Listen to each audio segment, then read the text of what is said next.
ሰላሙ አሌይኩም ወራህመቱላህ ወበረካቱ። ሰላም ሰላም ሰላም የቻናሌ ቤተሰቦች እንዴት ናችሁ? እኔ ደህና ነኝ አልሐምዱሊላህ። በያላችሁበት ሰላማችሁ ብዝት ብዝዝት ይበልልኝ ይላሉ።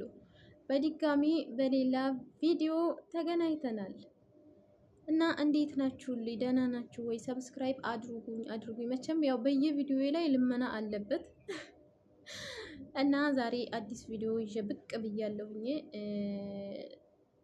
መዳም ቅመም ምናምን አይልም፣ ለሁሉም ሰው ነው የሚሆነው።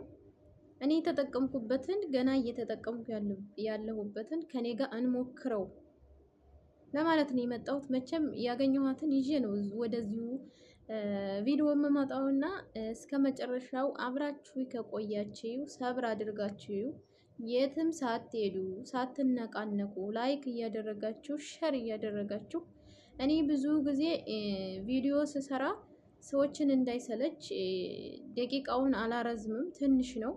ስለዚህ ትዕግስት አድርጋችሁ አዳምጡ። ዛሬ የሚጠቅማችሁ ቪዲዮ ስለሆነ ማለት ነው፣ ለእኔም ለእናንተም ስለሚጠቅም እስከ መጨረሻው ብታዳምጡ ደስ ይለኛል እላለሁኝ። እና የቪዲዮው ርዕስ ምን መሰላችሁ?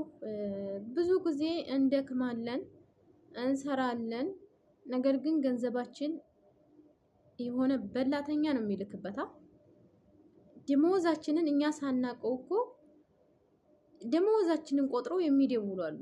ችግሩ ገና ደሞዙ ሲደርስ ችግሩ የሚመጣበት ሰዓት አለ።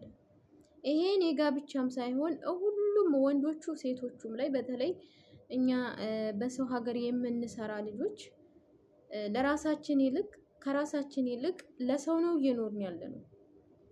ለራሳችን የሆነ ነገር ሳናገኝ እኛ ግን የምንኖረው ለቤተሰብ ነው። እኛ ግን የምንኖረው ለሌላ ሰው ነው። እኛ ሳያልፍልን ለሰው ነው የምናሳልፈው።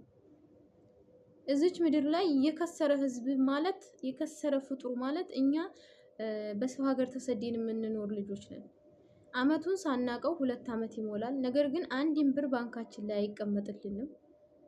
እድሜያችን ይሄዳል፣ ጉልበታችን ይደክማል፣ ሰውነታችን ይላላል። በስራ እንቅልፍ የለን፣ እንደፈለጉ እያዘዙን እንደፈለጉ እየጮሁብን መከራችንን አይተን እየሰራን ነገር ግን ብራችን በረካ የለውም። ይሄ ለምን ይሆን ይመስላችኋል? እኛ ሙስሊሞች አብዛኛውን የምንዘናጋበት ነገር ዋጋ ያስከፍለናል። አላህ ሱብሃነሁ ወተዓላ የሁላችንንም ችግር የምንፈታበት ሲጨንቀን፣ ስንደሰት፣ ስናገኝ፣ ስናጣ፣ ሲያመን እንዲሁም ጤና ስንሆን መድኃኒት የሚሆን ቁርአንን አውርዶልናል።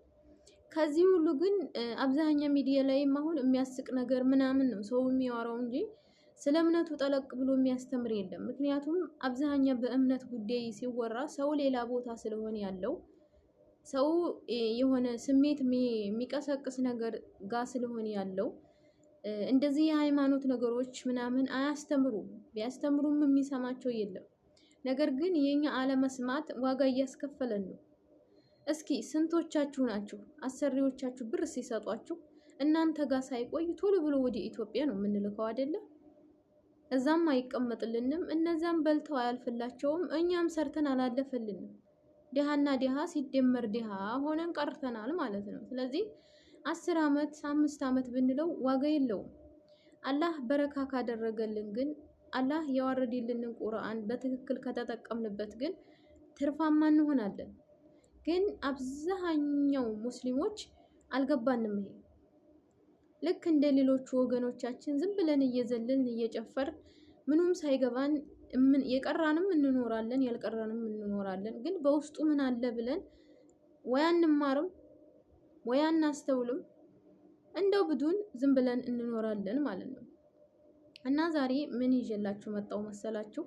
እንግዲህ ከኔ ጋር ጀምሩ፣ እኔም ጀምሬያለሁ። አልሐምዱሊላህ አላህ መጨረሻ ድረስ ያድርሰው እላለሁኝ። ገንዘብ ከአሰሪዎቻችሁ ስትቀበሉ ተቀብላችሁ ቀጥታ አምጥታችሁ ርጭት አታድርጉ። አብዛኛው ልጆች አሁን በቁጣ ተንትናቸው ተቀብለው 1 ወር ሙሉ እንደዚህ ተደርጎ የተሰራበትን ገንዘብ እንዲህ አርጋ ስትሰጣቸው እንዲህ አርገው ወርውረው የሚያስቀምጣሉ። ይሄ መሆን የለበትም። ገና ስትቀበሉ ብሩን ስትቀበሉ ቦርሳችሁ ውስጥ ሳታስገቡ ሱረቱል ዋቂዓ እሱን ቅሩበት።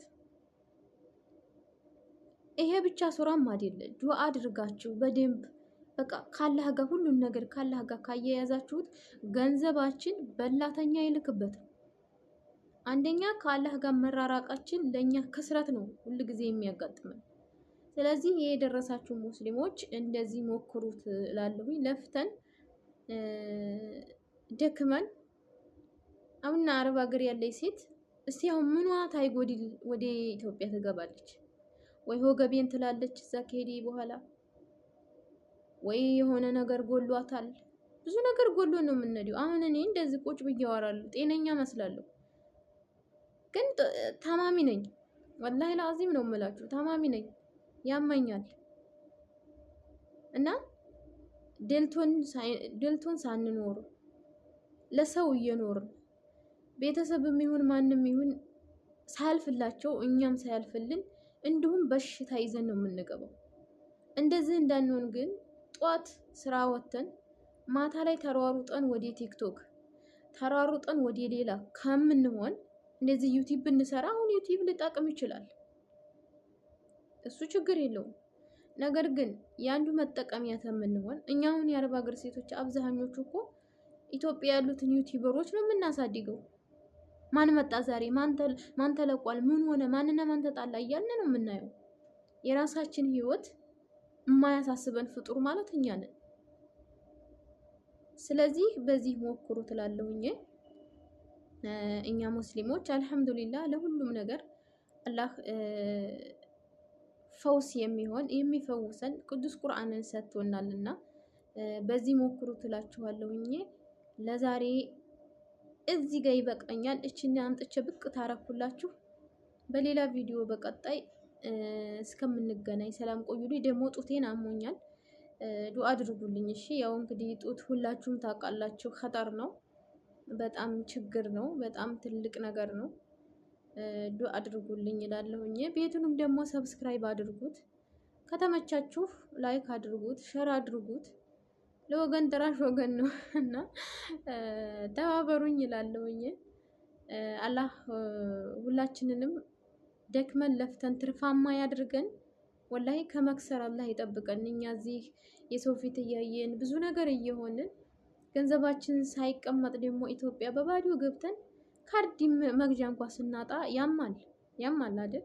ስለዚህ ከእንዲህ አይነት ክስረት አላህ ይጠብቀን። ሀገራችን በሰላም ይመልሰን፣ በጤና በገንዘብ በሀብት ትርፍርፍ ብለን ኢትዮጵያ ሀገራችን ሄደን ለራሳችንን ብቻ ሳይሆን ለወገኖቻችን የምንተርፍ ያድርገን። እንግዲህ አሮጊት ነገር ስለሆንኩኝ ምርቃት እወዳለሁ። አሚን በሉኝ። ሰላም ቆዩልኝ።